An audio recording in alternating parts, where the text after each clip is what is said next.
श्री रामकृष्ण लीला प्रसंग गुरु भाव उत्तरार्ध प्रथम अध्याय। जय ठाकुर, जय माँ। ओम शिव शिव शिव। वैष्णव चरण तथा गौरी पंडित का वृतांत। निवेदन। प्रस्तुत ग्रंथ में श्री रामकृष्ण देव के जीवन के मध्य भाग का परिचय मात्र प्रदान किया गया है। इससे आप लोग संभवतः यह कह सकते हैं कि इस प्रकार विपरीत प्रथा का अवलंबन क्यों किया गया। श्री रामकृष्ण देव के जन्म से लेकर साधन काल पर्यंत उनके जीवन इतिहास को सर्वप्रथम लिपिबद्ध न कर उनकी सिद्धावस्था की बातें पहले क्यों कही गई, इस संबंध में हमारा उत्तर निम्नलिखित है। सर्वप्रथम बात तो यह है कि पहले से ही सोच विचार कर हम इस लोकोत्तर महापुरुष की जीवनी लिखने नहीं बैठे। उनके महान एवं उदार जीवन का इतिहास हम जैसे नगण्य व्यक्तियों द्वारा यथार्थता लिपिबद्ध हो सकता है, इस महत्वाकांक्षा को हमने कभी अपने हृदय में पोषण करने तक का साहस नहीं किया था। संयोगवश श्री रामकृष्ण देव के जीवन की दो चार बातें उद्बोधन मासिक के पाठक वर्ग के सम्मुख रखने के निमित्त ही इस कार्य को हमने हाथ में लिया था। इसके फलस्वरूप हमें इतना अग्रसर होना पड़ेगा, हम उस समय धारणा भी नहीं कर सके थे। ऐसी स्थिति में बाद की बात को यदि पहले कहना पड़े तो इसमें आश्चर्य नहीं। दूसरी बात यह है कि हमसे पहले श्री रामकृष्ण देव के जीवन की अनेक अलौकिक घटनाओं तथा अदृष्टपूर्व साधनों को लिपिबद्ध करने का अनेक व्यक्तियों ने प्रयास किया था। यद्यपि उनके प्रयास में कहीं कहीं भ्रम प्रमाद था, फिर भी श्री रामकृष्ण देव के जीवन की प्रायः सभी घटनाएं सामान्य रूप से लोगों के सम्मुख आ चुकी थी। अतः पुनः उन बातों को लिपिबद्ध करने में प्रवृत्त हो व्यर्थ में शक्ति का अपव्यय न कर अब तक जिस कार्य में किसी ने प्रयास नहीं किया है, उससे अर्थात श्री रामकृष्ण देव के अलौकिक भावों से आपको परिचित कराना हमने उचित समझा। साथ ही श्री रामकृष्ण देव की भावमुख में अवस्थिति तथा उनमें गुरु भाव के स्वाभाविक विकास को पहले समझे बिना उनके अद्भुत चरित्र, उनके अदृष्टपूर्व मनोभाव तथा उनके असाधारण कार्यों का कुछ भी अनुभव नहीं किया जा सकता। यह जानकर ही हमने इस विषय को सर्वप्रथम आपको समझाने की चेष्टा की है।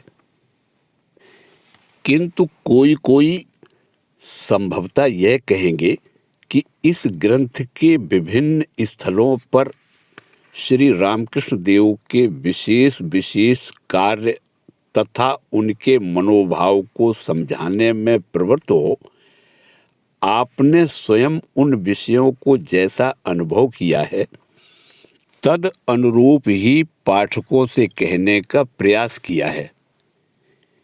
इसके द्वारा आपने अपनी बुद्धि तथा विचार को ही श्री रामकृष्ण देव के अगाध चरित्र एवं मनोभाव का मापदंड बनाया है।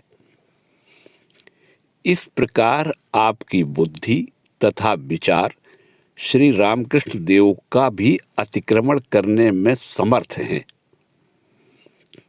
इस बात को स्पष्ट रूप से भले ही न सही परोक्ष रूप से स्वीकार कर क्या आपने साधारण लोगों की दृष्टि में उनको लघु बनाने का प्रयास नहीं किया है? ऐसा न कर केवल यथार्थ घटनाओं का ठीक ठीक उल्लेख कर शांत रहना ही क्या आपके लिए उचित नहीं था? इससे श्री रामकृष्ण देव भी लघु नहीं होते तथा जिसकी जैसी बुद्धि है वह तद अनुसार उन विषयों के तात्पर्य को भी हृदयंगम कर सकता। उक्त बातें आपात मनोहर प्रतीत होने पर भी थोड़ी देर चिंतन करने पर इनकी निस्सारता सहज ही में विदित हो जाती है, क्योंकि किसी विषय की धारणा करने तथा उसे समझने के लिए मनुष्य सदा से ही अपनी इंद्रिय, मन तथा बुद्धि की सहायता लेता रहा है एवं आगे भी ऐसा ही करता रहेगा। इसके अतिरिक्त और कोई दूसरा चारा नहीं। किंतु इससे कभी भी यह सिद्ध नहीं होता कि ग्रहणीय विषय की अपेक्षा उसका मन, बुद्धि आदि श्रेष्ठ है। देश, काल, जगत, आत्मा, ईश्वर आदि अनंत पदार्थों को मानव मन, बुद्धि से अतीत जानकर भी उपरोक्त रूप से उनकी धारणा तथा उन्हें हृदयंगम करने का सदैव प्रयत्न करता रहा है।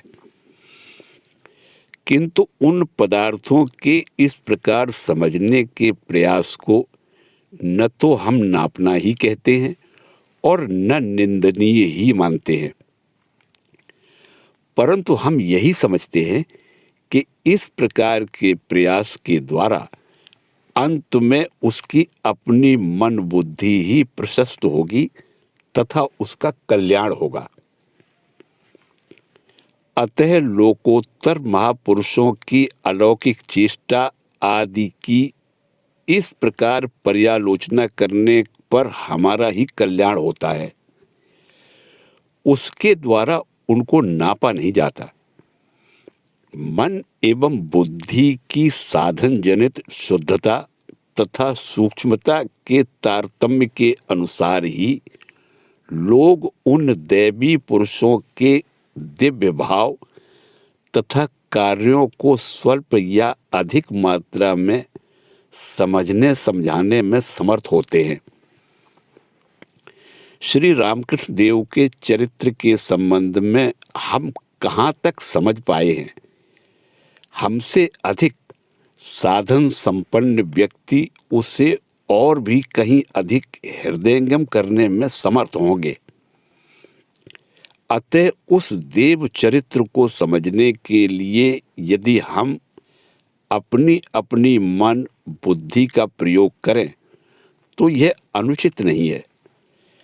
किंतु इस बात का हमें ध्यान रखना चाहिए कि कहीं हम यह धारणा न कर बैठें कि श्री रामकृष्ण देव के चरित्र का सब कुछ हमने संपूर्ण रूप से समझ लिया है। हृदय में इस बात की दृढ़ धारणा विद्यमान रहने पर फिर कभी व्यर्थ का संशय उत्पन्न होने की कोई संभावना नहीं रहेगी। विनीत ग्रंथकार स्वामी शारदानंद। ये मे मतम इदम नित्यम अनुतिष्ठन्ति मानवाः श्रद्धावन्तो न सूयन्तो मुच्यन्ते तेपि कर्मभिः। दक्षिणेश्वर में समागत साधु तथा साधकों के साथ श्री रामकृष्ण देव के गुरु भाव के संबंध में कलकत्ता निवासियों की अज्ञता। कलकत्ते के सामान्य लोगों की यह धारणा है कि श्री रामकृष्ण देव ने केशव चंद्र सेन आदि कुछ प्रमुख अंग्रेजी शिक्षित पाश्चात्य भाव संपन्न नवीन हिंदुओं में ही धर्म भाव का संचार किया था, अथवा उनके भीतर पहले से ही प्रदीप्त धर्म भाव को अधिकतर उज्जवल बनाया था। किंतु श्री रामकृष्ण देव के दक्षिणेश्वर में अवस्थान करने की बात कलकत्ता निवासियों को अवगत होने के बहुत पहले से ही उनके समीप बंगाल तथा उत्तर भारत के प्रायः सभी भागों से सभी संप्रदायों के विशिष्ट विशिष्ट साधु, साधक और शास्त्रज्ञ पंडितों का आगमन हुआ था एवं श्री रामकृष्ण देव के ज्वलंत एवं सजीव धर्म आदर्श तथा गुरु भाव की सहायता से उन लोगों ने अपने निर्जीव धर्म जीवन में प्राण संचार प्राप्त कर अन्यत्र जाकर अनेक व्यक्तियों में उस नवीन भाव तथा नवीन शक्ति का संचार किया था। यह बात कलकत्ते के साधारण लोगों को विदित नहीं थी। फूल खिलने पर भ्रमर स्वयं आ जाता है। धर्म प्रदान करने के लिए योग्यता अपेक्षित है, अन्यथा प्रचार निरर्थक है। श्री रामकृष्ण देव कहा करते थे, फूल खिलने पर भ्रमर स्वयं आ जाता है, उसे बुलाना नहीं पड़ता। तुम्हारे भीतर ईश्वर भक्ति तथा प्रेम का यथार्थ विकास होने पर जिन लोगों ने ईश्वर तत्व के अनुसंधान तथा सत्य प्राप्ति के निमित्त अपने जीवन का उत्सर्ग किया है या जो एतदर्थ संकल्प कर चुके हैं, वे किसी एक अनिर्दिष्ट आध्यात्मिक नियम के वशीभूत होकर अवश्य ही तुम्हारे निकट आने लगेंगे। इसलिए श्री रामकृष्ण देव का यह अभिमत था कि पहले ईश्वर को प्राप्त करो, उनके दर्शन तथा कृपा लाभ कर यथार्थ लोक हित के निमित्त कार्य करने की क्षमता से विभूषित हो। इस विषय में उनकी आज्ञा या चपरास प्राप्त करो। तदंतर धर्म प्रचार या बहुजन हिताय कर्म करने के लिए अग्रसर हो। अन्यथा वे कहा करते थे, तुम्हारी बातों को कौन ग्रहण करेगा? तुम जिस कार्य को करने के लिए कहोगे, लोग उसे सुनने अथवा स्वीकार ही क्यों करने लगे? आध्यात्मिक विषय में सभी समान रूप से अंध हैं। वास्तव में इस जन्म जरा मृत्यु युक्त दुख क्लेश अज्ञान अंधकारपूर्ण संसार में अहंकार से चूर होकर हम अपने को दूसरों से चाहे जितना भी श्रेष्ठ क्यों न समझे, किंतु हम सभी लोगों की स्थिति समान ही है। जड़ विज्ञान में उन्नत होकर अघटन घटन पटीयसी जगत जननी माया के राज्य में दो चार द्रव्यों के गुण को जानकर चाहे कितने भी कल कारखानों का विस्तार हम क्यों न करें, हमारी दुर्दशा सदा एक सी ही हुई है। इंद्रिय ताड़ना, लोभ, लालसा, सर्वदा मृत्यु से भयभीत होना तथा मैं कौन हूँ, क्यों यहाँ आया हूँ, अंत में मैं कहाँ जाऊँगा, पंचेंद्रिय तथा मन बुद्धि की सहायता से सत्य को प्राप्त करने का प्रयत्न करने पर भी उन्हीं के द्वारा पग पग पर प्रताड़ित तथा विपथगामी होने वाले मेरे इस खेल का क्या उद्देश्य है? तथा इसके हाथों से मुझे कभी छुटकारा मिल सकता है या नहीं, इन समस्त विषयों में हमारी अज्ञता पूर्ण रूप से निरंतर ही विद्यमान है। सदा अभावग्रस्त इस संसार में यथार्थ तत्व ज्ञान को प्राप्त करने के लिए सभी अभिलाषी है, किंतु उन्हें उस वस्तु को कौन प्रदान करने वाला है? और वास्तव में यदि किसी के पास कुछ प्रदान करने का हो तो वह अपनी इच्छा अनुसार उसे क्यों नहीं वितरण करता? किंतु पूर्ण भ्रांत मानव इस बात को स्वयं समझ नहीं पाता।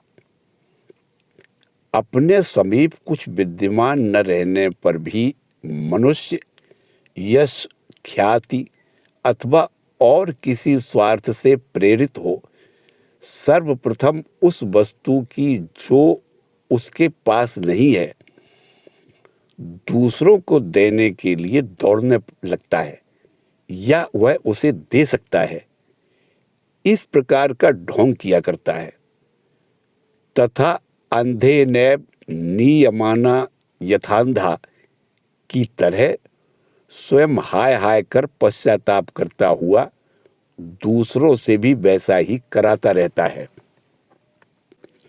श्री रामकृष्ण देव ने धर्म प्रचार किस तरह किया? इसीलिए संसार में सब लोग जिस मार्ग का अनुसरण कर रहे हैं उससे संपूर्ण विपरीत मार्ग का अवलंबन कर पूर्णतया त्याग, वैराग्य तथा संयम आदि का अभ्यास कर श्री रामकृष्ण देव ने स्वयं को श्री जगदम्बा के हाथ का ठीक ठीक यंत्र बना लिया था तथा सत्य वस्तु को प्राप्त कर स्थिरता के साथ निश्चिंत हृदय से एक ही जगह पर बैठकर अपने जीवन को अतिबाहित करते हुए वे यथार्थ कार्य करने की एक नवीन धारा दिखा गए। उन्होंने दिखा दिया कि सत्य वस्तु प्राप्त करने के पश्चात दूसरों को प्रदान करने के लिए वास्तविक कुछ संग्रह कर ज्यों ही उन्होंने उसे वितरण करने के निमित्त अपना ज्ञान भंडार खोल दिया, त्यों ही बिना बुलाए कहीं से पिपासु लोग उनके समीप आकर एकत्रित होने लगे एवं उनकी दिव्य दृष्टि तथा स्पर्श से पवित्र होकर न केवल वे धन्य हुए अपितु जहां कहीं भी वे उपस्थित होने लगे वहीं उस नवीन भाव का विस्तार कर सर्वसाधारण को धन्य करने लगे। हम कहीं भी क्यों न रहें, हमारे भीतर जो भाव राशि विद्यमान है उसी को हम बाहर प्रकट करते रहते हैं।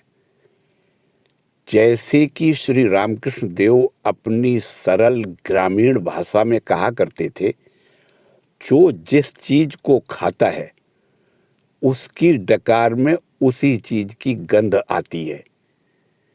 खीरा खाने से खीरे की तथा मूली खाने से मूली की गंध आती है, ऐसा ही नियम है। ब्राह्मणी के साथ भेंट के समय श्री रामकृष्ण देव की स्थिति। भैरवी ब्राह्मणी के साथ भेंट होना श्री रामकृष्ण देव के जीवन की एक विशेष घटना है। हम देखते हैं कि उसी समय से शास्त्र मर्यादा का पालन करते हुए वे उनके द्वारा प्रदर्शित साधन मार्ग पर जिस प्रकार दृढ़ता तथा शीघ्रता के साथ अग्रसर होने लगे, ठीक उसी प्रकार उनके भीतर गुरु भाव का विशेष प्रकाश भी प्रारंभ हुआ। किंतु उसके पहले उनमें यह भाव एकदम विद्यमान नहीं था। यह भी नहीं कहा जा सकता क्योंकि इससे पूर्व हम देख चुके हैं कि बाल्यावस्था से लेकर सर्वदा ही श्री रामकृष्ण देव के जीवन में स्वल्प या अधिक मात्रा में गुरु भाव का विकास विद्यमान था। यहाँ तक कि उनको दीक्षा देने वाले गुरुओं ने भी उसी गुरु भाव की सहायता से अपने अपने धर्म जीवन के अभाव, त्रुटि तथा अवसाद को दूर कर पूर्णत्व को प्राप्त करने का अवसर प्राप्त किया था। श्री रामकृष्ण देव की उन्नत अवस्था के संबंध में दूसरे लोगों की धारणा।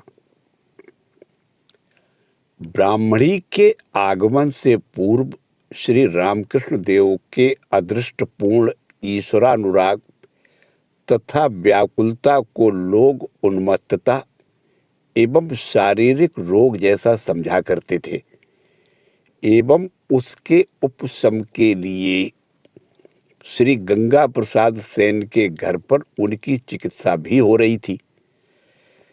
चिकित्सा के निमित्त आए हुए पूर्व बंगाल के किसी साधक वैद्यराज ने श्री रामकृष्ण देव को देख उनके शारीरिक लक्षणों का निरीक्षण कर बतलाया था कि यह योगाभ्यास जनित विकार है या योगाभ्यास करने से शरीर में जो असाधारण परिवर्तन उपस्थित होते हैं, यह वही स्थिति है। किंतु उनकी बात पर उस समय किसी ने विशेष ध्यान नहीं दिया। मथुर बाबू आदि सभी व्यक्तियों को यह विश्वास होने लगा था कि ईश्वरानुराग के साथ वायु रोग के सम्मिश्रण से उनकी ऐसी स्थिति उत्पन्न हुई है। भक्ति शास्त्र में व्युत्पन्न विदुषी ब्राह्मणी ने ही सर्वप्रथम उन विकारों को अलौकिक ईश्वर भक्ति जनित देववांछित मानसिक परिवर्तन के अनुरूप शारीरिक परिवर्तन कहकर सबके समक्ष निर्देश किया था। और केवल इतना कहकर ही वे शांत नहीं हुई थी, अपितु साक्षात प्रेम भक्ति स्वरूपिणी ब्रजेश्वरी श्री राधा रानी से लेकर श्री चैतन्य महाप्रभु पर्यंत पूर्वकालीन समस्त योगी आचार्यों के जीवन में अपूर्व मानसिक अनुभव के साथ साथ इस प्रकार की शारीरिक अनुभूतियां समय समय पर उपस्थित हुई थी एवं इसका उल्लेख भक्ति शास्त्रों में विद्यमान है। यह कहकर शास्त्रीय वचनों को उद्धृत करती हुई तथा श्री रामकृष्ण देव के शारीरिक लक्षणों के साथ उनका सादृश्य स्थापित करती हुई वे अपने कथन की यथार्थता को प्रमाणित करने लगी। उनके इस कथन से जननी के आश्वासन द्वारा बालक जिस प्रकार साहस तथा शक्ति प्राप्त कर आनंद प्रकट करता है, श्री रामकृष्ण देव तद अनुरूप आचरण तो करने ही लगे, साथ ही मथुर बाबू आदि काली मंदिर के प्रमुख व्यक्ति भी कम आश्चर्यान्वित नहीं हुए। इतना ही नहीं, जब ब्राह्मणी ने मथुर बाबू से कहा, शास्त्रज्ञ विद्वानों को आमंत्रित करो, मैं उनके समक्ष भी इस बात को प्रमाणित करने के लिए प्रस्तुत हूं, उस समय उनके आश्चर्य की सीमा नहीं रही। श्री रामकृष्ण देव की स्थिति को समझकर ब्राह्मणी द्वारा शास्त्रज्ञ पंडितों को बुलाने की बात पर मथुर बाबू का सिद्धांत। किंतु उस आश्चर्य से क्या होने वाला था?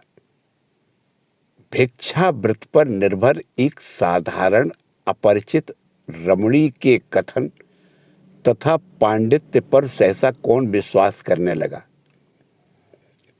इसलिए पूर्व बंगाल के वैद्यराज की बातों की तरह भैरवी ब्राह्मणी का कथन भी मथुर बाबू आदि के एक कान में प्रविष्ट होकर दूसरे से निश्चित ही निकल जाता।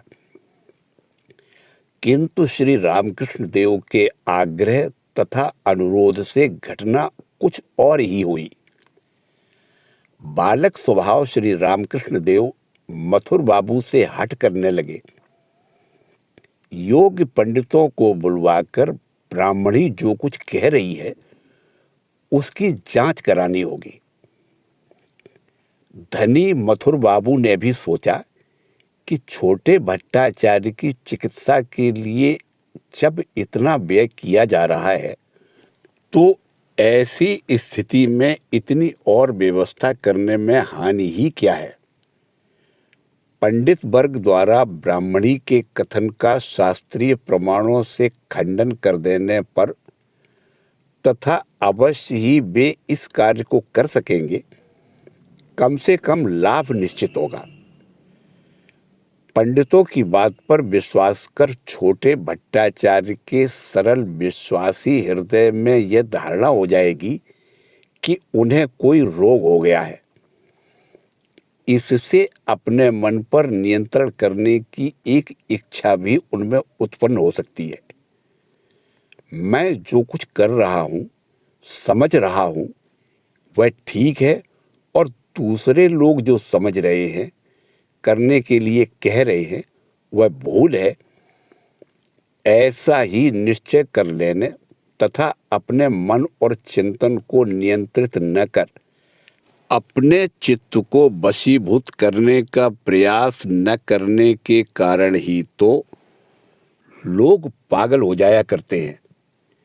यदि पंडित जी को न बुलवाकर ब्राह्मणी के कथन पर ही भट्टाचार्य को अबाध रूप से विश्वास करने का अवसर दिया जाए तो इसमें संदेह नहीं कि उनका मानसिक विकार और भी अधिक बढ़ जाएगा तथा उससे उनके शारीरिक रोग की भी वृद्धि होगी। इस प्रकार कुछ कुतूहलवश तथा कुछ श्री रामकृष्ण देव पर प्रेम के कारण इस प्रकार कुछ सोच विचार कर मथुर बाबू उनके अनुरोध से पंडितों को आमंत्रित करने को सम्मत हुए थे। यह सहज ही में अनुमान कर सकते हैं। वैष्णव चरण तथा इंदेश से गौरी पंडित को बुलाना। कलकत्ते की पंडित मंडली में उस समय वैष्णव चरण का विशेष सम्मान था। साथ ही विभिन्न स्थलों पर श्रीमद् भागवत की सुंदर व्याख्या के द्वारा सर्वसाधारण में उनकी अच्छी ख्याति थी। इसलिए श्री रामकृष्ण देव, मथुर बाबू तथा ब्राह्मणी आदि सभी को उनकी बातें पहले से ही विदित थीं। मथुर बाबू ने उनको बुलाने का निश्चय किया एवं बांकुड़ा अंचल के इंदेश निवासी गौरी पंडित की असाधारण क्षमता तथा पांडित्य को सुनकर उन्हें भी बुलाने का निर्णय किया। तदनुसार वैष्णव चरण तथा इंदेश के गौरी पंडित का दक्षिणेश्वर में आगमन हुआ। श्री रामकृष्ण देव से हमने इनके संबंध में बहुत सी बातें सुनी हैं। यहाँ पर आप सभी के लिए उनका उल्लेख करना संभवतः असंगत नहीं होगा। वैष्णव चरण की उस समय कहाँ तक ख्याति थी। वैष्णव चरण केवल पंडित ही नहीं थे, किंतु भक्त साधक रूप से भी लोगों में उनकी ख्याति थी। उनकी ईश्वर भक्ति तथा दर्शन शास्त्रादि और विशेषकर भक्ति शास्त्र में उनके गहरे ज्ञान के कारण वे तत्कालीन वैष्णव समाज के एक नेता माने जाते थे। निमंत्रण, विदाई आदि में वैष्णव समाज उनका सर्वप्रथम सादर आवाहन किया करता था। धर्म संबंधी किसी मीमांसा की आवश्यकता होने पर समाज बहुधा उनका अभिमत किया करता था तथा उन पर निर्भर भी रहता था। साथ ही साधन मार्ग में ठीक ठीक निर्देश प्राप्त करने के लिए अनेक भक्त साधक उनके समीप जाते तथा उन्हीं के परामर्शानुसार गंतव्य मार्ग पर अग्रसर होते थे। अतः भक्ति के आधिक्य से श्री रामकृष्ण देव के भीतर उपरोक्त भावों का उदय हो रहा है अथवा उन्हें कोई शारीरिक व्याधि हो गई है, इस निर्णय के लिए मथुर बाबू ने वैष्णव चरण को बुलाने का संकल्प किया। इसमें आश्चर्य ही क्या है। श्री रामकृष्ण देव के गात्रदाह को दूर करने के लिए ब्राह्मणी की व्यवस्था। इसी बीच श्री रामकृष्ण देव की स्थिति के संबंध में अपनी धारणा की सत्यता का एक विशेष प्रमाण पाकर भैरवी ब्राह्मणी भी स्वयं उल्लसित हो उठी थी तथा दूसरों को भी उन्होंने आश्चर्यचकित कर दिया था। घटना इस प्रकार थी। ब्राह्मणी के आगमन के कुछ दिन पहले से ही श्री रामकृष्ण देव गात्रदाह से बहुत कष्ट अनुभव कर रहे थे। उस दाह को दूर करने के लिए बहुत सी चेष्टाएं की गई, किंतु कोई लाभ नहीं हुआ। श्री रामकृष्ण देव के श्री मुख से हमने सुना है कि सूर्योदय के बाद ज्यों-ज्यों दिन चढ़ता त्यों-त्यों वह दाह बढ़ने लगती। दोपहर को वह इतनी असहनीय हो उठती थी कि गंगा जी में अपना शरीर डुबोकर माथे पर एक भीगा हुआ अंगोछा रख 2-3 घंटे तक जल में बैठे रहना पड़ता था, परंतु इतनी देर तक जल में पड़े रहने से कहीं अधिक ठंड लगकर कोई और रोग न हो जाए, इसलिए इच्छा न होते हुए भी वे जल से उठाते और बाबू लोगों की कोठी के संगमरमर के फर्श को गीले कपड़े से पोंछकर चारों ओर से दरवाजे बंद कर फर्श पर लौटते रहते थे। श्री रामकृष्ण देव की ऐसी स्थिति के संबंध में सुनते ही ब्राह्मणी की धारणा कुछ और ही हुई। उन्होंने कहा कि यह रोग नहीं है। श्री रामकृष्ण देव के मन की प्रबल आध्यात्मिकता एवं ईश्वरानुराग के फलस्वरूप उनकी यह अवस्था हुई है। उन्होंने बतलाया कि श्री राधा रानी तथा श्री चैतन्य देव के जीवन में भी ईश्वर दर्शन की प्रचंड व्याकुलता से शरीर में इस प्रकार के विकार लक्षण बहुधा उपस्थित हुआ करते थे। इस रोग की दवा भी अपूर्व है। ऐसी स्थिति में सुगंधित पुष्पों का माल्य धारण तथा सर्वांग पर सुवासित चंदन का लेपन किया जाता है। यह कहना अनावश्यक है कि ब्राह्मणी की इस बात पर विश्वास स्थापन करना तो दूर रहा, मथुर बाबू आदि सभी लोग अपनी हंसी तक न रोक सके। उन लोगों ने सोचा कि कितने ही प्रकार की औषधि का सेवन तथा मध्यम नारायण, विष्णु तेल आदि की मालिश से जिसका कुछ भी उपशम नहीं हुआ, उसके संबंध में कहा जा रहा है कि यह कोई रोग ही नहीं है। फिर भी ब्राह्मणी जिस सहज दवा की बात कर रही हैं, उसके विरुद्ध किसी को कोई आपत्ति ही क्या हो सकती थी, क्योंकि 2-1 दिन उसका प्रयोग करने पर यदि कोई लाभ नहीं हुआ तो रोगी स्वयं ही उसे त्याग देता। अतः ब्राह्मणी के कथनानुसार श्री रामकृष्ण देव के शरीर पर चंदन लेप किया गया तथा उन्हें पुष्पमालाओं से विभूषित किया गया। 3 दिन तक इस प्रकार किए जाने पर देखा गया कि सचमुच उनकी गात्रदाह एकदम दूर हो चुकी है।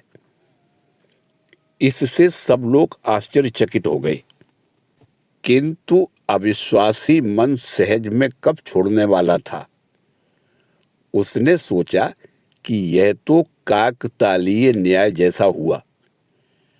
भट्टाचार्य महोदय को अंत में जो विष्णु तेल मालिश करने के लिए दिया गया था वह एकदम विशुद्ध था। वैद्यराज जी के कथन से ही यह प्रतीत होने लगा था। उस तेल से लाभ हो ही रहा है तथा उसके और 2-1 दिन के प्रयोग से ही गात्रदाह दूर हो जाती। ठीक उसी समय भैरवी ने चंदन लेप करने को भी कहा, इसीलिए ऐसा हुआ है। चाहे ब्राह्मणी कुछ भी क्यों न कहे और कोई भी व्यवस्था क्यों न करे, किंतु उस तेल की मालिश होनी चाहिए। श्री रामकृष्ण देव की विपरीत क्षुधा निवारण के लिए ब्राह्मणी की व्यवस्था। कुछ दिन बाद श्री रामकृष्ण देव को एक नई तकलीफ और होने लगी। ब्राह्मणी की सहज व्यवस्था से वह भी 3 दिन के अंदर दूर हो गई। यह बात भी हमने श्री रामकृष्ण देव के श्री मुख से सुनी है। श्री रामकृष्ण देव कहते थे, उस समय मुझ में एक विपरीत क्षुधा का उद्रेक हुआ था। चाहे जितना भी मैं क्यों न खाऊं, किंतु मेरा पेट नहीं भरता था। खाकर उठते ही फिर से भूख सताने लगती, मानो मैंने कुछ भी नहीं खाया है। हमेशा खाने की इच्छा होती, उसका विराम नहीं था।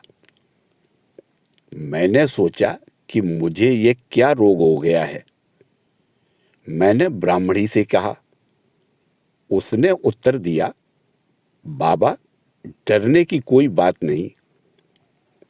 ईश्वर पथिक के पथिकों को कभी कभी ऐसी अवस्था हो जाती है। शास्त्र में इसका उल्लेख है।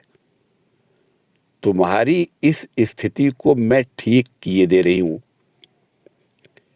तदंतर उसने मथुर बाबू से कहकर चिवड़ा, लाई आदि से लेकर मिठाई, रसगुल्ला, पूरी इत्यादि जितने भी प्रकार के भोज्य पदार्थ हैं, सब मंगवाकर एक कमरे के भीतर भली भांति सजा कर रखे और मुझसे कहा, बाबा, तुम इसी कमरे में दिन रात रहो और जब जो मन में आए सो चाहे जितना खाते जाओ।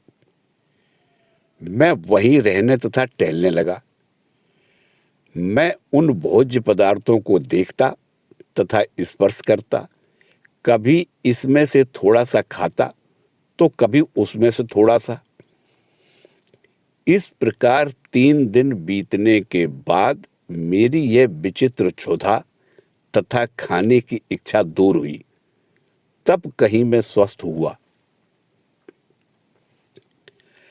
योग साधना के फलस्वरूप ऐसी स्थिति का उदय होता है। श्री रामकृष्ण देव की इस प्रकार की क्षुधा के संबंध में हमारा अनुभव।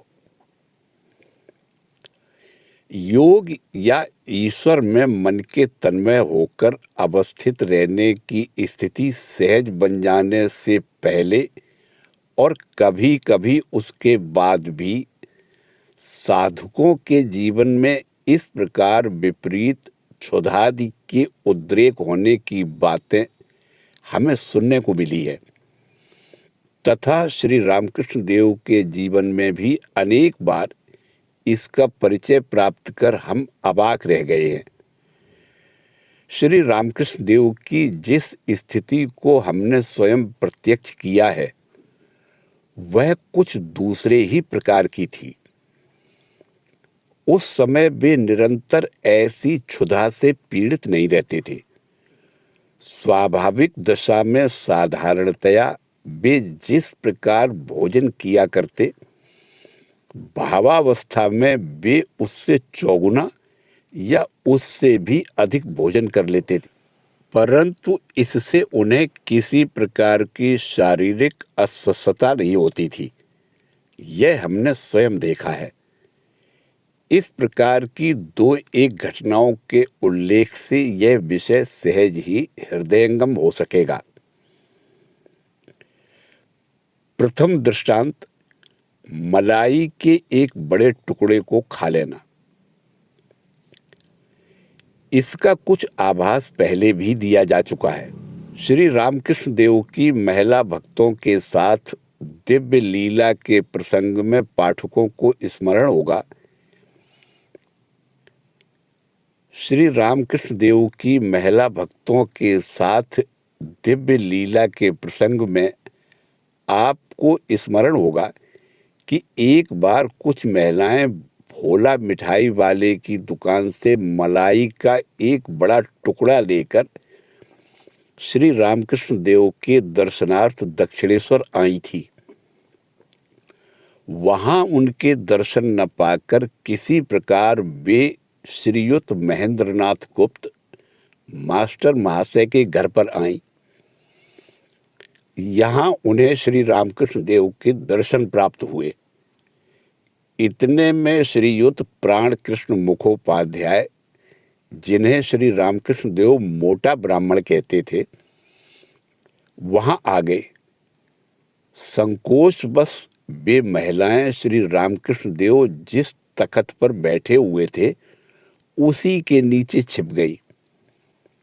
रात्रि में वहां भोजनादि करने के पश्चात श्री रामकृष्ण देव दक्षिणेश्वर लौट आए, परंतु पुनः क्षुधा से पीड़ित हो श्री रामकृष्ण देव ने इन महिला भक्तों द्वारा लाई हुई मलाई को भी लगभग पूरा खा लिया। यह सब वर्णन हम पहले कर चुके हैं। अब उसी प्रकार की कुछ और भी घटनाओं का हम यहाँ पर उल्लेख करेंगे। कुछ ही घटनाओं का वर्णन करेंगे, क्योंकि श्री रामकृष्ण देव के जीवन में ऐसी घटनाएं नित्य प्रत घटती रहती थी। उन सबको लिपिबद्ध करना संभव नहीं है। द्वितीय दृष्टांत, कामार पुकुर में एक सेर मिठाई तथा मुरमुरा खा लेना। मलेरिया के प्रथम प्रारंभ होने तथा उसके प्रकोप से सुजला सुफला शस्य श्यामला बंग भूमि के अधिकांश स्थल, विशेषकर राढ़ भूमि के विध्वस्त तथा जनशून्य होने के पहले तक हुगली, बर्धमान आदि जिलों का स्वास्थ्य भारत के उत्तर पश्चिम प्रदेशों से किसी अंश में कम नहीं था। यह बात अभी तक प्राचीन लोगों के मुंह से सुनी जाती है। उनका कथन है कि उस समय लोग जलवायु परिवर्तन के लिए बर्दवान आदि स्थानों में जाया करते थे। कामार पुकुर बर्दवान से करीब 13 कोस है। वहां की जलवायु उस समय विशेष स्वास्थ्यप्रद थी। 12 वर्ष तक अदृष्टपूर्व कठोर तपस्या तथा उसके उपरांत भी अपने शरीर की ओर ध्यान न रखकर निरंतर भावमुख में अवस्थित रहने के कारण श्री रामकृष्ण देव का वज्र जैसा दृढ़ शरीर भी क्रमशः शारीरिक परिश्रम के लिए अनुपयुक्त तथा कभी-कभी प्रबल रूप से रोगाक्रांत हो जाता था। इसलिए श्री रामकृष्ण देव साधना काल के बाद प्रतिवर्ष चातुर्य मास का समय अपनी जन्मभूमि कामार पुकुर अंचल में ही व्यतीत कराते थे। परम अनुगत सेवक उनके भांजे हृदयराम उनके साथ रहते थे तथा मथुर बाबू उनके आने जाने के व्यय के अतिरिक्त ऐसी सभी आवश्यक वस्तुओं की व्यवस्था कर देते थे जिससे गांव पहुंचकर उन्हें किसी प्रकार की असुविधा न हो। सुना जाता है कि लोग अपनी पुत्री को पहली बार ससुराल भेजते समय जैसे दिए की बत्ती से लेकर भोजन के दांत कुरेदने तक की सीख उसके साथ दे देते हैं, उसी प्रकार मथुर बाबू तथा उनकी परम भक्तिमती धर्मपत्नी श्रीमती जगदम्बा दासी भी श्री रामकृष्ण देव को कामारपुकुर भेजते समय बहुधा सभी सामान उनके साथ भेजा करते, क्योंकि यह बात उनसे छिपी नहीं थी कि श्री रामकृष्ण देव की कामारपुकुर की गृहस्थी मानो शिवजी की गृहस्थी है। श्री रामकृष्ण देव के पूर्वजों के समय से ही वहां संचय का कोई प्रश्न नहीं था। सच्चाई के मार्ग पर रहकर जो कुछ प्राप्त हो उसी से निर्वाह करना एवं श्री रघुवीर के नाम से प्रदत्त 1.5 बीघे मात्र जमीन में जो धान होता था उसी से सारे वर्ष गृहस्थी का संचालन करना उस परिवार की रीति थी। गांव के मोदी की दुकान ही इस पवित्र देव संसार का भंडार था। यदि विदाई आदि में कुछ रुपए पैसे की प्राप्ति हुई तो इस भंडार से गृहस्थी का उपयोगी सामान, साग, सब्जी, तेल, नमक आदि उस दिन मंगवाया जाता था। अन्यथा तालाब के समीपवर्ती अनायास लभ्य शाक अन्न के द्वारा ही आनंद पूर्वक भोजन व्यतीत किया जाता था। सर्वदा सभी विषयों में सब कुछ करने धरने वाले जीवित जागृत कुल देवता श्री रघुवीर ही थे। ये सारी बातें विदित रहने के कारण मथुर बाबू का आग्रह था कि कुछ और बीघे धान की जमीन श्री रघुवीर के नाम से खरीद दें एवं श्री रामकृष्ण देव को घर भेजते समय गृहस्थी की सभी आवश्यक वस्तुएं वे उनके साथ भेज दिया करते थे।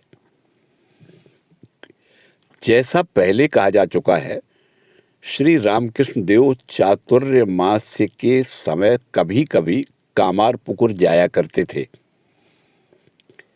प्रायः प्रतिवर्ष ही वे उन दिनों घर जाते थे। एक वर्ष वहां उन्हें मलेरिया के कारण ज्वर से पीड़ित हो बड़ा कष्ट हुआ। तभी से उन्होंने घर न जाने का निर्णय किया एवं उसके बाद फिर कभी वे वहां नहीं गए। उनका यह निर्णय तिरुभाव के 8-10 वर्ष पूर्व हुआ था। अतः इस वर्ष भी वे पहले की तरह कामारपुकुर गए हुए थे। उनके दर्शनार्थ तथा उनकी धर्म चर्चा सुनने के लिए घर पर पड़ोस के नर नारियों की भीड़ बनी रहती थी। वहां मानो आनंद की हाट लगी हुई थी। घर की महिलाएं उन्हें अपने समीप पाकर आनंद पूर्वक उनकी तथा उनके दर्शनार्थ आए हुए लोगों की सेवा परिचर्या आदि में व्यस्त थी। दिन के बाद दिन, सुख के दिन किस तरह बीत रहे थे यह कोई भी अनुभव नहीं कर पा रहा था। उनके घर पर उस समय श्री रामकृष्ण देव के भतीजे श्रीयुत रामलाल दादा की पूज्य माता जी ही गृहकर्त्री थी एवं उनकी पुत्री श्रीमती लक्ष्मी दीदी तथा परम आराध्या श्री माता जी वहां रह रही थी। लगभग 1 पहर रात बीत चुकी थी। पड़ोस की महिलाएं विदा लेकर अपने अपने घर चली गई थी। 2-4 दिन से श्री रामकृष्ण देव मंदाकिनी तथा दस्त से पीड़ित थे, इसलिए रात में साबूदाना एवं बार्ली के अतिरिक्त और कुछ नहीं लेते थे। उस दिन भी रात में दूध बरली पीकर वे सो गए।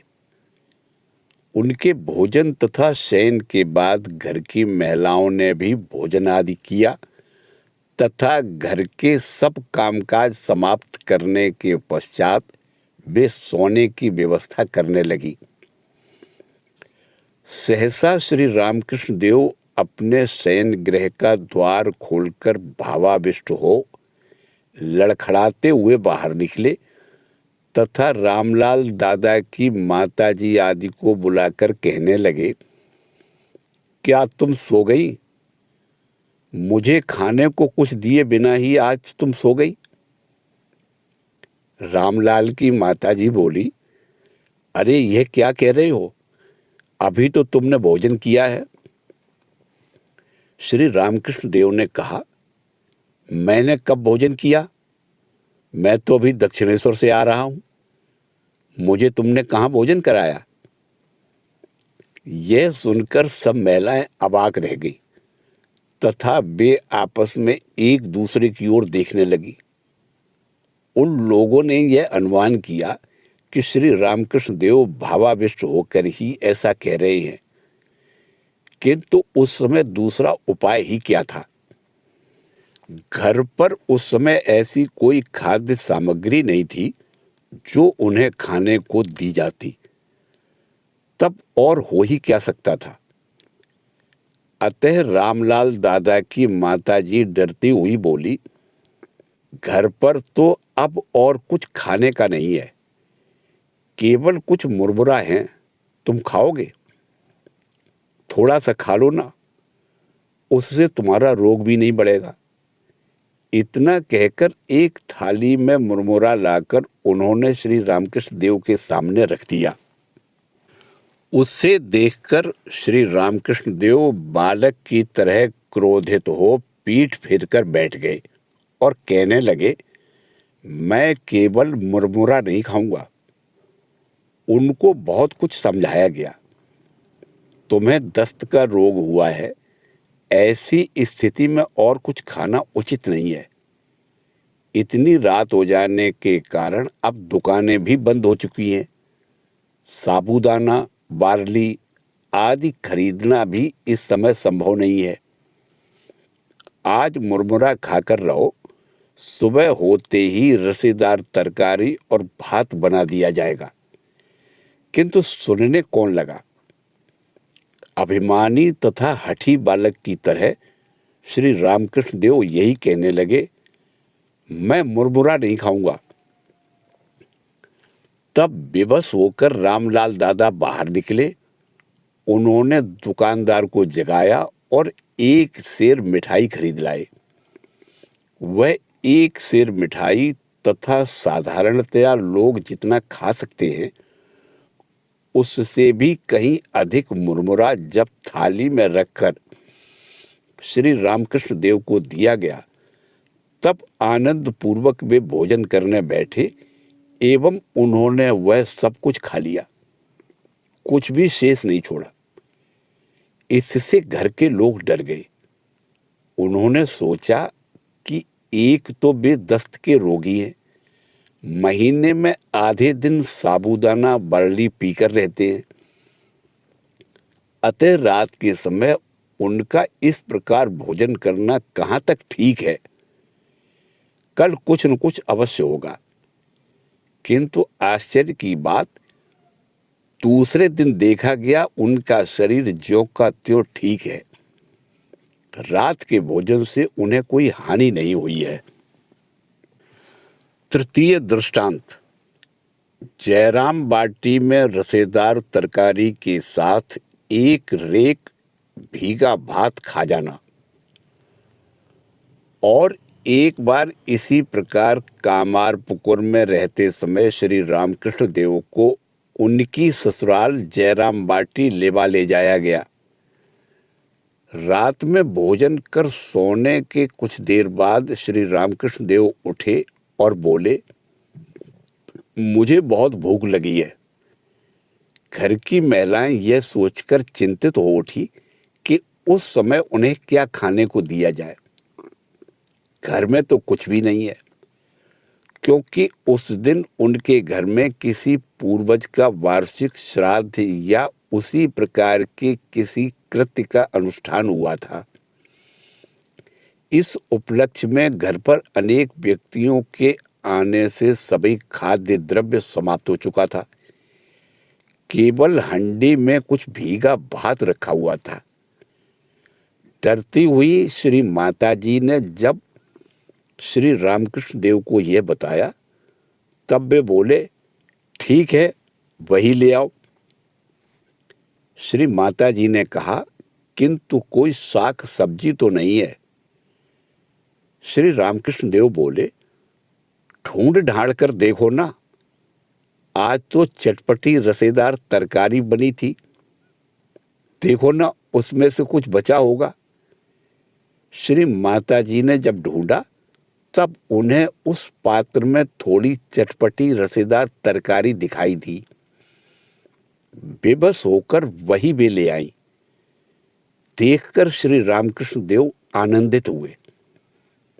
उस रात्रि में वे भीगा भात खाने बैठे एवं उस रसेदार तरकारी के साथ एक रेक चावल भात खाकर कहीं शांत हुए। चतुर्थ दृष्टांत।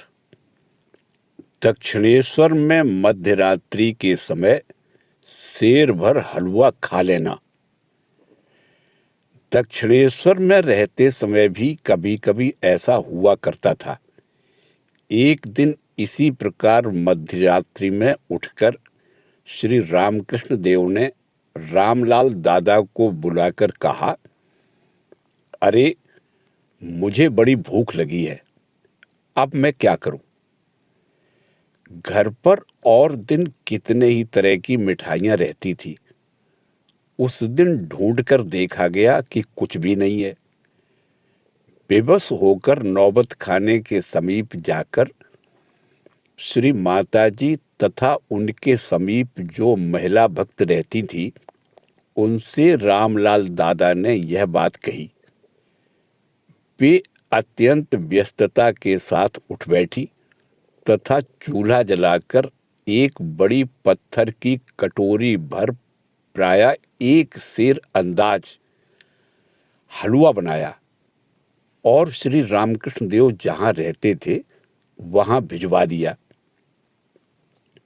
एक महिला भक्ति ही उसे ले गई। कमरे में प्रविष्ट होते ही आश्चर्यचकित हो उन्होंने देखा कि एक कोने में दिया टिमटिमा रहा है। श्री रामकृष्ण देव कमरे के अंदर भावाविष्ट हो टहल रहे हैं एवं उनके भतीजे रामलाल जी उनके समीप ही बैठे हुए हैं।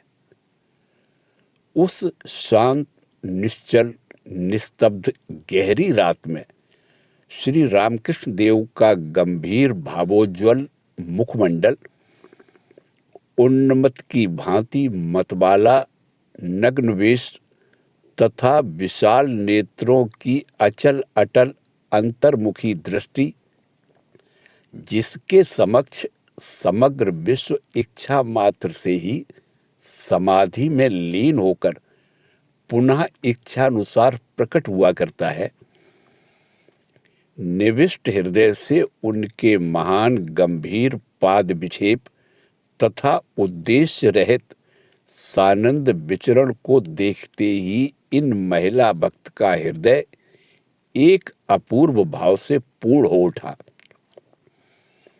उनको अनुभव होने लगा कि श्री रामकृष्ण देव का शरीर मानो लंबाई चौड़ाई में बढ़कर कितना विशाल बन गया है। वे मानो इस जगत के ही नहीं है। मानो स्वर्ग का कोई देवता मनुष्य शरीर धारण कर दुख हाहाकार से परिपूर्ण इस नरलोक में रात्रि के घनीभूत अंधकार में गुप्त रूप से छिपकर निर्भीकता के साथ विचरण कर रहा है एवं किस तरह इस शमशान भूमि को देव भूमि में परिणत किया जा सकता है। करुणापूर्ण हृदय से इसके उपाय निर्धारण में तल्लीन हैं। जिनको वे सर्वदा देखा करती थी, यह मानो वह श्री रामकृष्ण देव नहीं है। उनका शरीर रोमांचित हो उठा एवं श्री रामकृष्ण देव के निकट जाने में भी उनको एक प्रकार का अव्यक्त भय होने लगा। श्री रामकृष्ण देव के बैठने के लिए रामलाल दादा ने पहले से ही आसन बिछा रखा था। इन महिला भक्त ने किसी प्रकार आगे बढ़कर आसन के सामने उस हलवे की कटोरी को रख दिया। श्री रामकृष्ण देव खाने बैठे एवं धीरे धीरे भावावेश में उन्होंने पूरा हलवा खा लिया। क्या श्री रामकृष्ण देव उस महिला भक्त के हृदय के भाव को अनुभव कर पाए थे, यह कौन जान सकता है। किंतु भोजन करते समय यह देखकर कि वह महिला भक्त निर्वाक हो उनकी ओर देख रही है, उन्होंने पूछा, बताओ कौन खा रहा है, मैं खा रहा हूं या और कोई। महिला भक्त ने कहा, मुझे तो ऐसा प्रतीत हो रहा है कि आपके भीतर और कोई विद्यमान है, वे ही खा रहे हैं। तुमने ठीक कहा है, यह कहकर श्री रामकृष्ण देव हंसने लगे। प्रबल मानसिक भाव के कारण श्री रामकृष्ण देव के शरीर का परिवर्तित होना। ऐसी अनेक घटनाओं का उल्लेख किया जा सकता है। यह देखा गया है कि प्रबल मानसिक भाव तरंग के फलस्वरूप उस समय श्री रामकृष्ण देव के शरीर में इस प्रकार का परिवर्तन उपस्थित होता था कि वे दूसरे ही व्यक्ति प्रतीत होते थे एवं उनके आहार विहार, चलना फिरना तथा आचरण व्यवहार आदि दूसरे ही प्रकार के हो जाया करते थे। फिर भी उस भाव के हट जाने के बाद उन आचरणों से उनके शरीर में कोई विकार नहीं दिखाई देता था। हमारे भीतर अवस्थित मन ही हमारे स्थूल शरीर को तोड़ता, बनाता तथा नवीन रूप से निर्माण करता रहता है। इस बात को हम जानते हुए भी नहीं जानते हैं, सुनकर भी विश्वास नहीं करते हैं, किंतु वास्तव में ऐसा ही होता रहता है। परम अद्भुत श्री रामकृष्ण देव के जीवन की इन साधारण घटनाओं की विवेचना से हम यह अच्छी तरह हृदयंगम कर सकते हैं। अतः आइए अब हम अपने पूर्व विषय की चर्चा को ही फिर से लें। वैष्णव चरण के आगमन पर दक्षिणेश्वर में पंडित सभा। किसी किसी का कथन है कि भैरवी ब्राह्मणी द्वारा ही मथुर बाबू को सर्वप्रथम वैष्णव चरण के बारे में ज्ञात हुआ था और तभी उन्होंने यह निर्णय किया था कि वैष्णव चरण को बुलवाकर इस बात की परीक्षा करा लें कि श्री रामकृष्ण देव की आध्यात्मिक अवस्थाएं शारीरिक रोग के साथ सम्मिलित नहीं है। कुछ दिन बाद वैष्णव चरण आमंत्रित होकर दक्षिणेश्वर में आए थे। उस दिन दक्षिणेश्वर में जो एक छोटी सी पंडित सभा का आयोजन किया गया था, उसका हम अनुमान कर सकते हैं। वैष्णव चरण के साथ कुछ भक्त साधक तथा पंडित भी निश्चित ही दक्षिणेश्वर आए होंगे। साथ ही विदुषी ब्राह्मणी तथा मथुर बाबू के साथ के लोग श्री रामकृष्ण देव के निमित्त वहां पर अवश्य ही एकत्रित हुए होंगे, इसीलिए हम उसका सभा कहकर उल्लेख कर रहे हैं। उस सभा में श्री रामकृष्ण देव की स्थिति के संबंध में विवेचना, तदंतर श्री रामकृष्ण देव की स्थिति के संबंध में विवेचना होने लगी। ब्राह्मणी ने श्री रामकृष्ण देव की स्थिति के बारे में लोगों से जो कुछ सुना तथा स्वयं अपनी आंखों से जो कुछ देखा, उस संबंध में यह अभिमत प्रकट किया कि शास्त्र वर्णित भक्ति मार्ग के पूर्ववर्ती प्रसिद्ध आचार्यों के जीवन में जो जो अनुभव उपस्थित हुए थे, उन सब के साथ श्री रामकृष्ण देव की तत्कालीन स्थिति का कोई भेद नहीं है। वैष्णव चरण को संबोधित करती हुई वे बोली, आपकी धारणा इस संबंध में यदि भिन्न हो तो उसका कारण क्या है? मुझे समझाने की कृपा करें। माँ जैसे अपनी संतान की रक्षा करने के लिए वीरता के साथ खड़ी होती है, ब्राह्मणी भी मानो उस दिन किसी दैव बल से शक्तिशाली बनकर श्री रामकृष्ण देव के पक्ष समर्थन के लिए तत्पर थी। और श्री रामकृष्ण देव जिनके लिए इतना आयोजन हो रहा था, उनकी स्थिति क्या थी?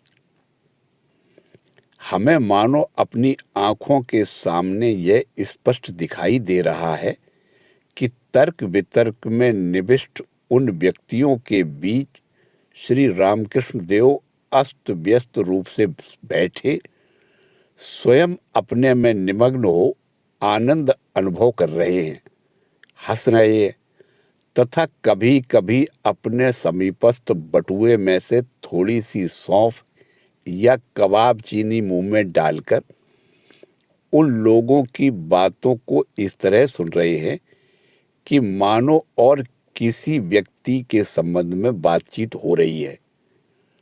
और फिर कभी वैष्णव चरण का अंग स्पर्श कर सुनो, मेरी ऐसी अवस्था हुआ करती है, कहकर अपनी स्थिति को बतला रहे हैं। श्री रामकृष्ण देव की स्थिति के संबंध में वैष्णव चरण का सिद्धांत।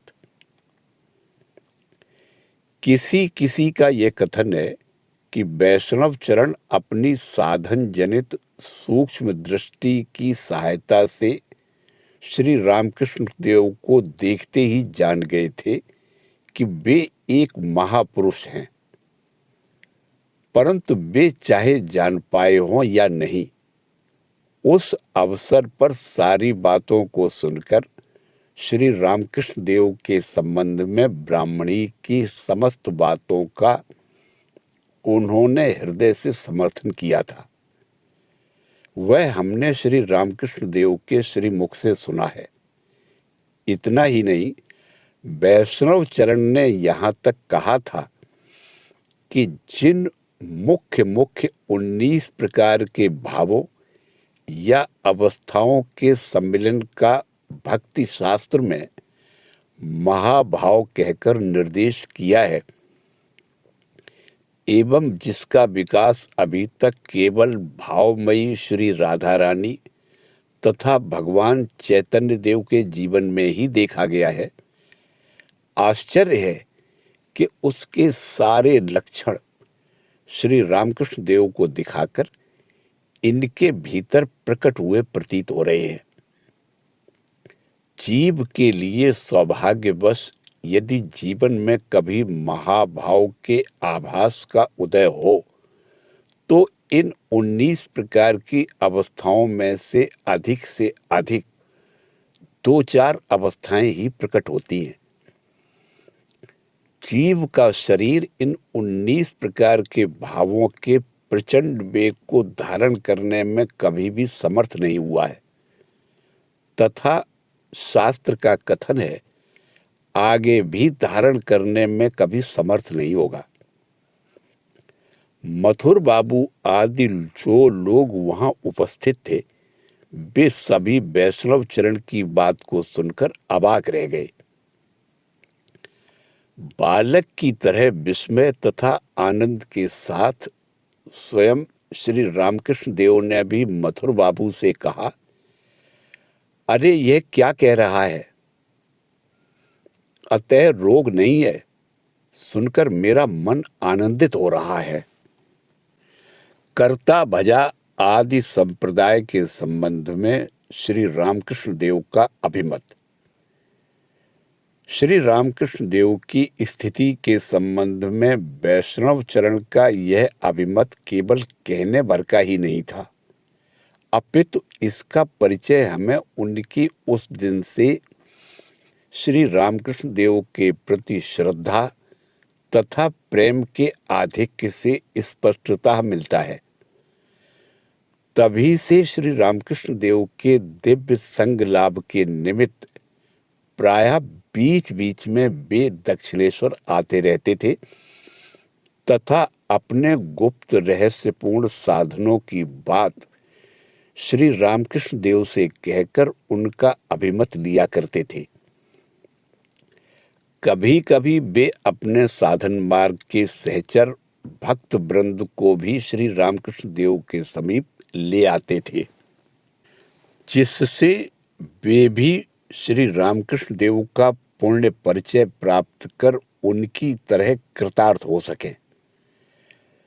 पवित्रता के घनीभूत मूर्ति स्वरूप देव स्वभाव संपन्न श्री रामकृष्ण देव को उनसे मिलकर उनके जीवन तथा उनकी गुप्त साधन प्रणालियों से परिचित होने तथा यह हृदयंगम करने का अवसर प्राप्त हुआ था कि ठीक ठीक भगवत प्राप्ति के निमित्त यदि कोई साधारण दृष्टि से दोष युक्त तथा निंदनीय आचरणों का भी अनुष्ठान करता हो, तो उससे वह अधपतित न होकर क्रमशः त्याग तथा संयम का अधिकारी बनकर धर्म मार्ग में अग्रसर होता रहता है एवं भगवत भक्ति प्राप्त करता है। किंतु सर्वप्रथम उन अनुष्ठानों की बात को सुनकर तथा उनमें से कुछ एक आचरणों को स्वयं अपनी आंखों से देखकर उनके हृदय में यह धारणा उत्पन्न हुई कि ये लोग जो बड़ी बड़ी बातें करते हैं, फिर ऐसे हीन आचरण क्यों करते हैं? यह बात हमने बहुधा उनके श्रीमुख से सुनी है, किंतु उनमें जो यथार्थता सरल विश्वासी थे, उन लोगों की आध्यात्मिक उन्नति होते देखकर अंत में श्री रामकृष्ण देव का मत परिवर्तन हो चुका था। यह भी हमें उनसे ही विदित हुआ है।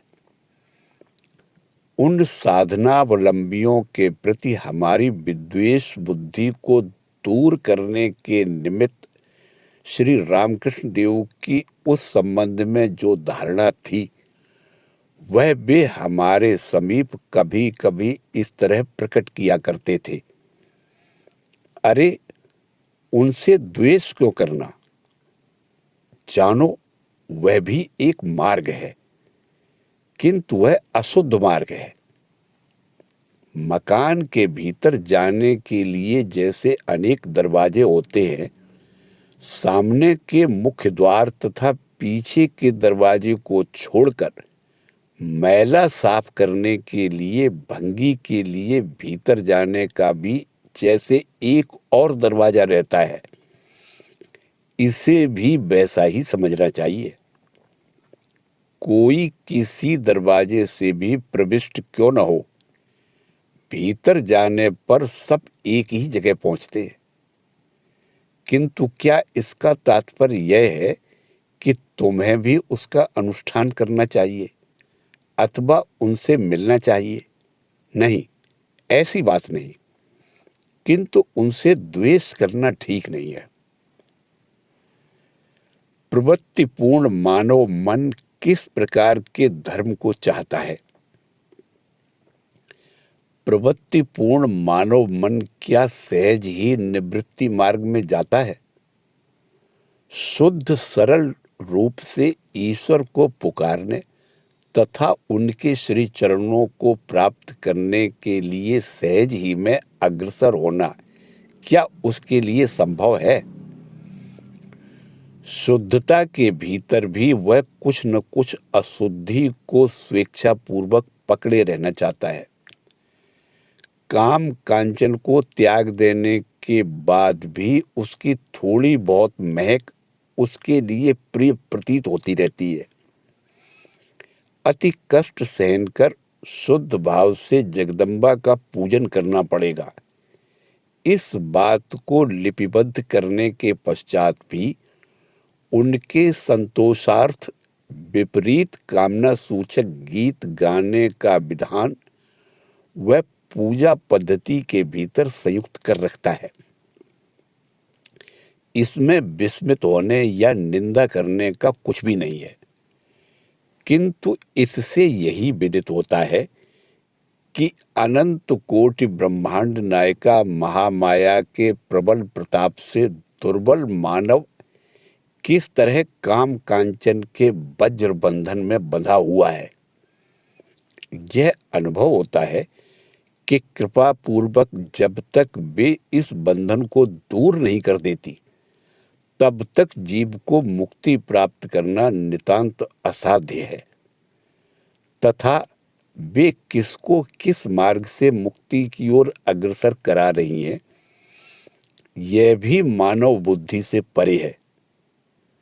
साथ ही यदि अपने हृदय की बातों का अत्यंत सूक्ष्म रूप से विश्लेषण करने के पश्चात हम उनकी तुलना परम अद्भुत श्री रामकृष्ण देव के जीवन रहस्य से करें तो यह स्पष्ट प्रतीत होता है कि ये अपूर्व अमानव पुरुषोत्तम पुरुष स्वेच्छा या लीला से हमारे प्रति करुणापूर्वक हम लोगों के इस हीन संसार में कुछ दिन के लिए बाहरी दृष्टि से दीन से भी दीन भाव प्रकट करने पर भी ज्ञान दृष्टि से राज राजेश्वर की भांति निवास कर गए हैं। तंत्र की उत्पत्ति का इतिहास तथा तंत्र का अभिनवत्व। वैदिक युग के यज्ञादि पूर्ण कर्म कांड में योग के साथ भोग का भी संयोग था। यह भी निर्देश है कि देवता की उपासना कर पूर्ण रसादि समस्त विषयों का नियमित भोग करना ही मानव जीवन का उद्देश्य है। इस प्रकार के आचरणों के द्वारा मानव मन जब अधिकांश रूप से वासना रहित होने लगता था, उसी समय उपनिषदोक्त शुद्ध भक्ति के साथ ईश्वर की उपासना कर वह कृतार्थ होता था। किंतु बौद्धकालीन प्रयास कुछ दूसरे ही प्रकार का हुआ। भोग वासना पूर्ण संसारी मानव को बिना किसी भेदभाव के अरण्य निवासी वासना रहित साधकों की शुद्ध भावोपासना की शिक्षा दी गई। तत्कालीन राज्य शासन भी बौद्ध यतियों के उस प्रयास की सहायता करने लगे। फल यह हुआ कि वैदिक यज्ञादि का जो प्रवृत्ति मार्ग में अवस्थित मानव मन को नियमित भोगादि प्रदान करता हुआ भी धीरे धीरे उसे योग के निवृत्ति मार्ग पर ले जा रहा था, बाहर से उच्छेद हो गया, किंतु भीतर ही भीतर निस्तब्ध गहरी रात्रि में निर्जन विभीषिका पूर्ण शमशान आदि में अनुष्ठान की जाने वाली तंत्रोक्त गुप्त साधन प्रणाली के रूप में उसका प्रकाश होने लगा। तंत्र में कहा गया है कि वैदिक अनुष्ठान आदि निर्जीव हुए हैं, देखकर महायोगी महेश्वर ने उनको पुनः सजीव बनाकर पृथक आकार से तंत्र के रूप में प्रकाशित किया। इस किंवदंती में वास्तव में महान सत्य निहित है, क्योंकि तंत्र में वैदिक कर्मकांड की तरह योग के साथ भोग का संयोग तो दृष्टिगोचर होता ही है। साथ ही हम यह भी देखते हैं कि जिस प्रकार वैदिक कर्मकांड समूह उपनिषद के ज्ञान कांडों से अत्यंत दूरी पर पृथक रूप से विद्यमान थे, वैसा न होकर तांत्रिक अनुष्ठान समूह की प्रत्येक क्रिया अद्वैत ज्ञान के साथ घनिष्ठ रूप से संबद्ध है। उदाहरण के लिए, जब तुम पूजन करने बैठते हो, उस समय सर्वप्रथम कुल कुंडलिनी को मस्तक स्थित सहस्रार में चढ़ाकर तुम्हें ईश्वर के साथ अद्वैत रूप से अवस्थान करने का चिंतन करना पड़ता है। तदंतर पुनः उनसे अलग होकर तुमने जीव भाव धारण किया एवं ईश्वर ज्योति स्वरूप घनीभूत होकर तुम्हारे पूज्य देवता के रूप में प्रकट हुए, और तब तुम उनको अपने भीतर से बाहर लाकर पूजन करने लगे। तुमको इस प्रकार चिंतन करना पड़ता है। मानव जीवन के यथार्थ उद्देश्य का प्रेम के द्वारा ईश्वर के साथ एकाकार हो जाने का कैसा अपूर्व प्रयास इस क्रिया में दिखाई देता है। यह अवश्य है कि हजारों में संभवतः कोई एक ही उन्नत उपासक इस प्रक्रिया को ठीक ठीक अपना पाता है, किंतु सब कोई उसका थोड़ा बहुत प्रयास तो करते ही है। उससे भी बहुत लाभ है, क्योंकि इस तरह के आचरण के द्वारा वे धीरे धीरे उन्नत स्थिति में पहुंचने में समर्थ होते हैं। तंत्र की प्रत्येक क्रिया के साथ इस प्रकार के अद्वैत ज्ञान का भाव सम्मिलित रहने के कारण साधक को उससे चरम लक्ष्य का स्मरण होता रहता है।